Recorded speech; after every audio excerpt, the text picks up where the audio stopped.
고맙습니다.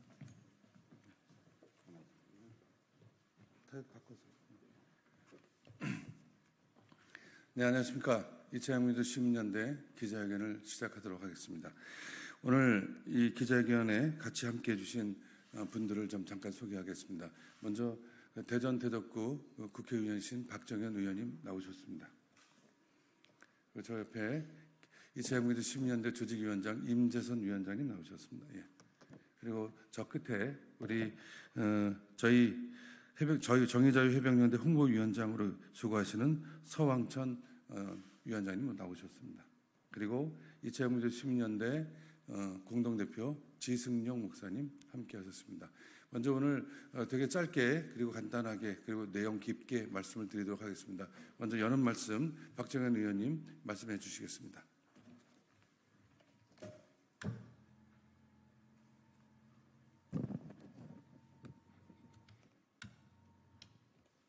네, 더불어민주당 대전 대덕구 국회의원 박정현입니다. 다음 주 금요일 7월 19일이면 이 구명조끼도 없이 거센 물살 속에 들어가서 우리 실종자들을 수색하다가 본인 스스로가 돌아가신 최수건 상병의 일주기를 맞이합니다. 너무나 안타까운 일입니다. 꽃다운 나이에 꿈도 펼쳐보지 못하고 억울하게 세상을 떠난 한 청년의 죽음에 깊은 애도를 표합니다. 그리고 아직도 진실이 밝혀지지 않고 있는 현실에 비통하고 참담하기 그지없습니다. 국민들은 모두 같은 마음인데 대통령만 다른 마음인 것 같습니다. 최혜병 사건이 일주기를 향해 가는데 정부의 태도는 날이 갈수록 참담합니다. 대통령이 지키려던 임성근 사단장은 청문회에서 증인 선서를 거부했고 지난 8일 경북경찰청은 임성근 사단장에게 면죄부를 주었습니다. 대통령은 지난 5월 최상병 특검법의 거부권을 행사한 것에 이어 어제 하와이에서 같은 사안의 두 번째 거부권을 행사했습니다. 대통령은 국민의 요구를 철저히 무시하고 있습니다. 이는 국민에 대한 선전포고입니다. 130만 명이 넘는 국민들이 대통령의 탄핵을 청원하고 있습니다. 국민의 목소리를 무시하는 대통령의 최후입니다. 이태원 참사, 최상병 사건, 양평 서울고속도로, 명품백 뇌물수수, 주가 조작, 이 모든 것이 불과 2년 사이에 일어난 일이라는 것이 믿겨지십니까?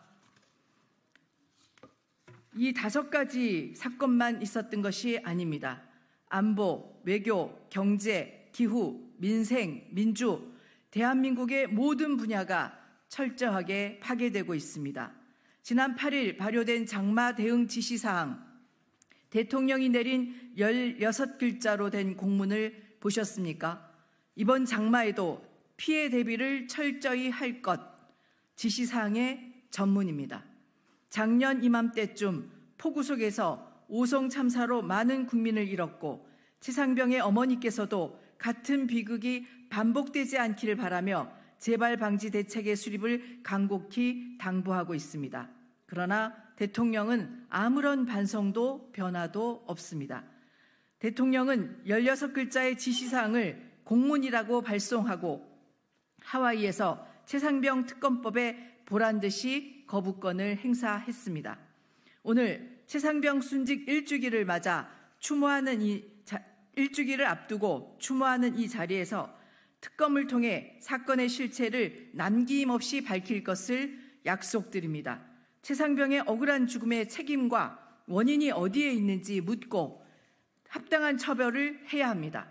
진실을 밝히고 대통령의 폭주를 막아서기 위해 저는 끝까지 최상병 특검법을 통과시키는 일에 최선을 다하겠습니다. 고맙습니다.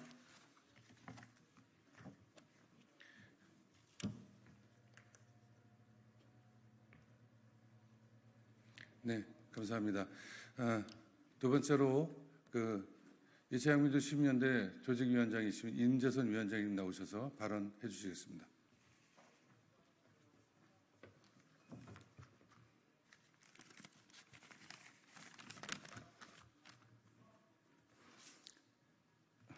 안녕하십니까. 이채양명주 조직위원장 임재선입니다. 2023년 7월 19일 실종자 수색을 하다 죽음으로 발견된 최상병의 그 기간이 1년이 다 되어갑니다.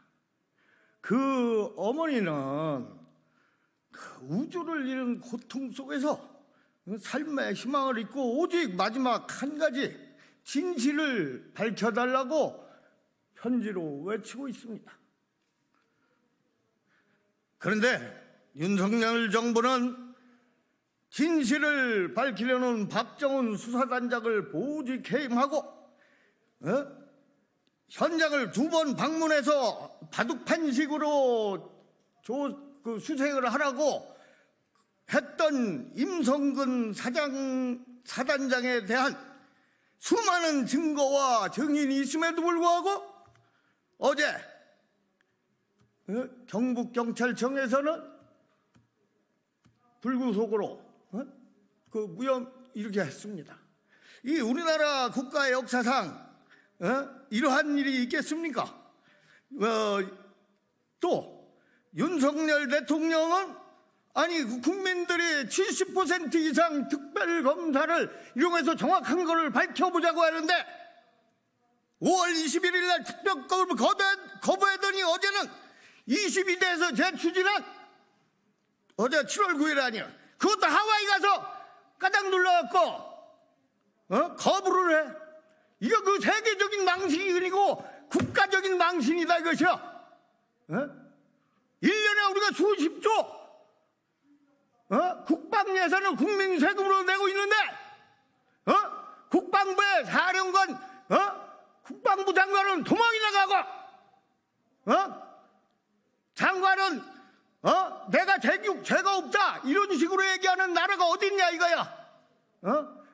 세상에 전쟁터에 나가서 적군을 보자 도망가는 이런 장군들과 이런 국방부 장관을 갖고 있는 나라로 만들어서 되겠냐 이겁니까? 이 조선이 생긴 5,000년 이래 가만 있어봐. 나 이런 데 추모해서 그런데 하여튼 5,000년 이래 이렇게 국방을 망가뜨리는 역사가 없습니다. 그래서 이번에 제가 부탁드리는 것은 22대 국회의원들은 다시 재추진하고 국회에서 할 수 있는 모든 것들을 다해서 특별검사가 정확하게 조사를 해서 진실을 밝혀야지만이 이 나라 60만 대군이 사는 것이고 이 나라 국방이 사는 것이고 최해병의 진실이 밝혀져서 원한을 풀어주는 것이라고 생각을 합니다. 이것을 국회에서 못할 때는 우리 이채양명주 시민연대에서 전 국민들과 더불어 그 광화문에서 시청에서 이 무지막지함하고 한심한 정권을 끌어내릴 것입니다.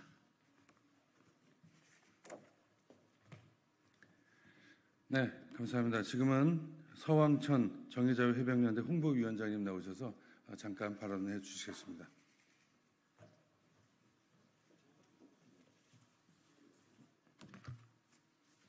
필승!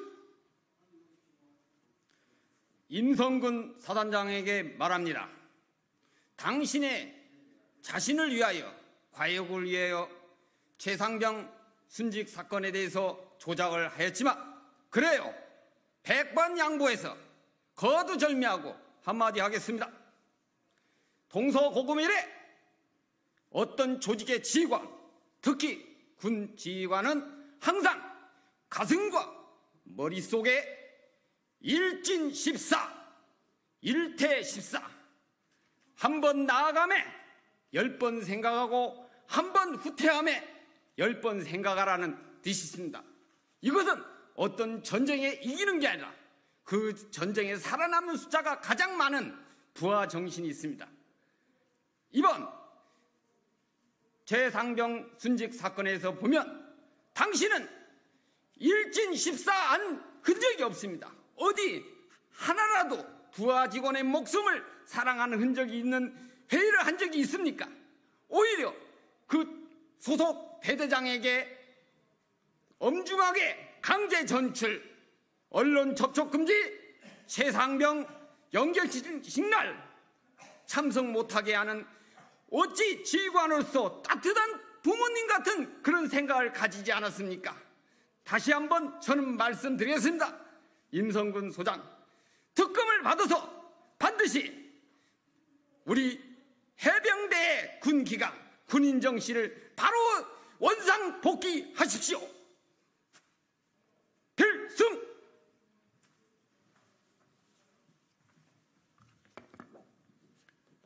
네, 고맙습니다. 이제는 이차영민주 시민연대 공동대표인 지승용 목사님 나오셔서 이차영민주 시민연대 성명서를 발표해 주시겠습니다.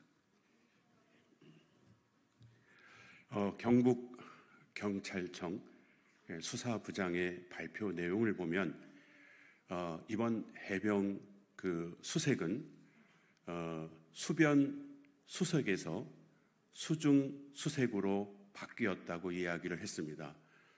수변 수색이라고 하는 것은 물가에서 물의 흐름을 보는 아주 간단한 수색이기에 구명조끼가 필요 없지만 임성근 사단장과 해병 고위직에 의해서 갑자기 7월 19일 수중 수색으로 바뀌게 됩니다. 당연히 수색하는 해병의 안전을 위해서 구명조끼가 착용되어야 하고 또한 여러 가지 이러한 문제들에 대하여 안전 문제에 대해서 장교들이 건의를 했지만 그러한 것들이 무시되고 그래서 결과적으로 우리 최수근 해병이 사망하게 되었습니다. 최수근 해병의 어머니는 늦은 나이에 결혼했지만 자녀를 갖고 싶은 그 간절한 마음으로 10년간 실험관 그 아기 실험을 통해서 간신히 아이를 임신하게 되었습니다. 이러한 그의 간절한 바람과 그 최수근 해병에 대한 사랑이 얼마나 극진했을 텐데 이 안타까운 비보를 듣고 그 어머니와 아버지는 얼마나 마음 아프고 통탄했습니까? 그럼에도 불구하고 최수근 해병의 어머니는 이런 말씀을 남겼습니다. 다시 이러한 일이 생기지 아니하도록 철저한 수사가 이루어지고 그리고 그러므로 인하여 수많은 군인들이 안전하게 군 복무를 할 수 있기를 바란다라고 박정은 수사단장에게 간곡하게 이야기를 했고 최수근 해병 시신과 그리고 최수근 해병 부모님 앞에서 어떠한 상황에서도 정확하고 분명한 수사를 하겠다라고 다짐한 박정은 대령의 수사 결과는 경로라고 하는 분노의 감정을 표출한 대통령과 그리고 외압과 여러 가지 조작을 통해서 이 모든 일들이 왜곡이 되게 되었습니다. 저희 이창명주 시민연대는 만약에 겨울에 자신들의 자녀가 MT를 가고 수련회를 가게 된다면 집에서 입는 가벼운 옷이 아니라 필히 방한복을 입히게 되어 있습니다. 군인의 안전, 국민의 안전을 생각하면서 정부가 해야 할 모든 일들을 하지 못하는 이러한 상황의 비극에 대해서 저희들은 그것을 바로잡고 일주기를 맞이해서 최수근 해병의 그 모습을 기억하고 추모하면서 이제 국민 분향소, 시민 분향소를 만들기로 했습니다. 윤석열 대통령이 가장 가깝게 들을 수 있는 관저 앞인 한강진역과 그리고 인정과 8호라고 하는 종을 울렸던 보신각 그쪽에서 저희들은 12일부터 19일까지 국민 그리고 해병 시민 추모단을 만들어서 분향을 하고 그리고 여러 가지 추모하는 공연과 함께 같이 나눌 수 있는 이야기 그리고 4대 종단 대표들이 종교 행사를 통해서 추모하려고 하는 행사를 기억하고 오늘 그 내용을 여러분 앞에 발표하기 위해서 이 자리에 섰습니다. 저는 이창명주 시민연대 지승용 대표입니다. 감사합니다. 네, 끝으로 마지막 일정들만 말씀드리고 기자회견을 모두 마치도록 하겠습니다. 먼저 최수근 해병 순직 일주기 추모위원회를 제안할 것입니다. 오늘 이 기자회견이 끝나고 나면 SNS를 통해서 추모위원을 단체와 위원을 모집할 것입니다. 그들과 함께 시민추모제 위원회를 만들어서 함께 추모제를 거행할 것입니다. 그리고 7월 12일부터 19일까지 최수근 해병 일주기 추모 기간을 저희가 선포할 것입니다. 함께 해주시고 특별히 한강진역 한남뜰락에서 분향소가 설치가 될 것이고 17일부터 19일은 청계광장 근처에서 분향소가 설치가 되어질 것입니다. 그리고 일주기가 되는 날 19일은 일주기 추모제로 보신각에서 오후 6시부터 진행될 것입니다. 일부는 4대 종단 대표분들이 함께하는 추모 예식이 준비되어지고요. 2부는 추모 문화제인데 특별히 중앙대학교 민주동문회 합창단에서 이번에 최수근 해병 일주기를 추념하는 추모곡을 최초로 발표할 것입니다. 그리고 3부로는 시민 대토론을 통해서 대한민국의 미래를 위해서, 대한민국의 꿈과 희망을 위해서 함께 토론회를 가지려고 합니다. 많은 분들 함께 지지해 주시고 격려해 주시고 그리고 성원해 주시기를 요청드리고 부탁드립니다. 오늘 기자회견 이것으로 모두 마치도록 하겠습니다. 우리 수학 감사하고 고맙습니다. 우리 다 같이 인사하고 마치도록 하겠습니다. 고맙습니다.